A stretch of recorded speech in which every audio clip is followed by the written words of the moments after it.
Bonjour à tous, alors quelques indices pour ma petite énigme, hein. Vous avez vu, c'était un petit problème, c'est un bon problème. Alors j'ai eu quelques réponses. Je remercie déjà tous ceux qui jouent le jeu, hein, qui continuent à jouer le jeu, c'est très bien.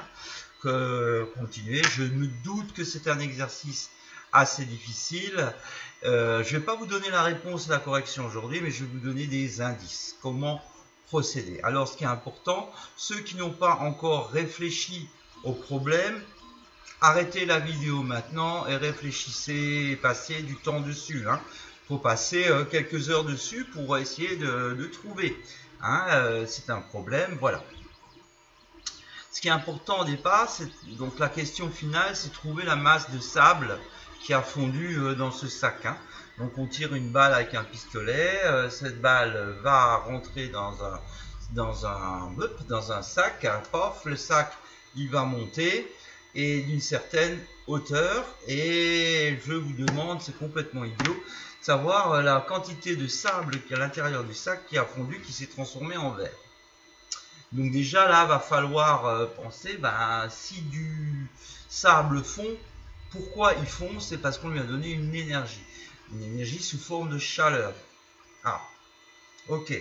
Donc la question est, quelle est l'énergie fournie par la balle au sable pour que ce sable fonde? Donc question énergique, ça veut dire que la balle va chauffer. Bien. Donc il faut que je trouve l'énergie. L'énergie de cette balle. Quand la balle arrive, dans le sac, je vous ai dit, elle a une certaine référence. Elle a quoi comme énergie? Elle arrive avec une certaine vitesse.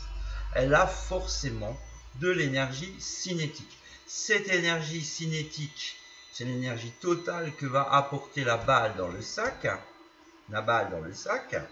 Que va faire, oui, il faut que je fasse tout à l'envers.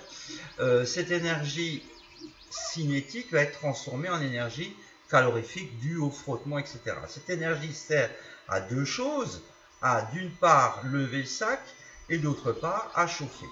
Donc pour trouver l'énergie cinétique de cette balle, qu'est-ce qu'il va falloir trouver? Déjà sa vitesse initiale. Quid de cette question? Il y a une donnée dans le tableau qui est importante. C'est la dernière colonne. Je ne sais plus comment elle est appelée, comment il l'appelle, mais c'est son unité.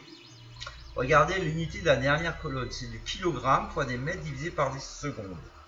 Si je réfléchis un peu, les kilogrammes, c'est une masse. Des mètres par seconde, c'est quoi? C'est une vitesse. Donc ce chiffre-là correspond bien à une masse fois une vitesse. Qu'est-ce que c'est que la masse fois la vitesse? Ce n'est rien d'autre que la quantité de mouvement. Et ouais, c'est là le point de départ. Qu'est-ce qu'on a? On a un système au départ pistolet-balle. Quand on tire, la balle elle part dans un sens et le pistolet dans l'autre. Donc système avant, quantité de mouvement 0, vu que la balle et le pistolet ont une vitesse nulle. Par contre, quantité de mouvement après, la balle part avec une certaine vitesse que je dois chercher et le pistolet aussi dans l'autre sens. Mais d'après le théorème de la conservation de la quantité de mouvement, la quantité de mouvement au début est égale à la quantité de mouvement après. Ça veut dire que la quantité de mouvement du pistolet plus la quantité du mouvement de la balle est égale à 0, vu que la quantité de mouvement avant est égale à 0. Or, cette quantité de mouvement, on la connaît. Elle est de 4 et des brouettes. Si vous regardez bien le tableau de tête, de mémoire, je ne sais plus. Donc, si je connais cette quantité de mouvement, si je connais la masse de la balle qui est de 10 grammes, qui est faite que de plomb, bien sûr, je vais pouvoir trouver la vitesse initiale de cette balle. Une fois que j'ai ça, plus trop de problèmes. 1, je calcule l'énergie cinétique pour connaître la vitesse de cette balle quand elle va arriver ici. 2, je vais calculer l'énergie. Mon sac, il va monter, donc forcément, il va acquérir de l'énergie potentielle. Je connais l'angle, donc je vais pouvoir trouver la hauteur de laquelle il va pouvoir monter. Je vais donc pouvoir trouver l'énergie potentielle qui était nécessaire pour que le sac monte.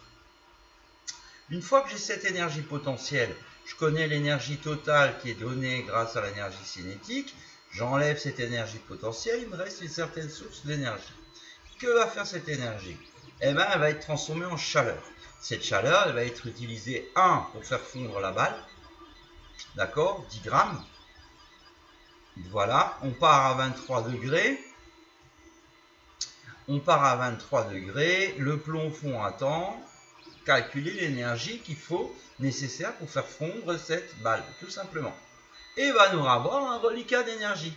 Ce reliquat d'énergie qui reste, il va servir à quoi? À faire fondre le sable. Le sable qui a une température de fusion de 1700 et des brouettes, 1750, à laquelle je vais enlever la température initiale de 23 degrés, je crois qu'il me semble que c'était, et je vais pouvoir trouver la masse de sable qui a fondu. Voilà, j'espère que je vous ai un petit peu plus éclairé sur ce petit problème maison, hein, mais il était sympa. Donc surtout, voilà, prochaine vidéo, la correction de cet exercice en chiffres et par écrit. Bye bye.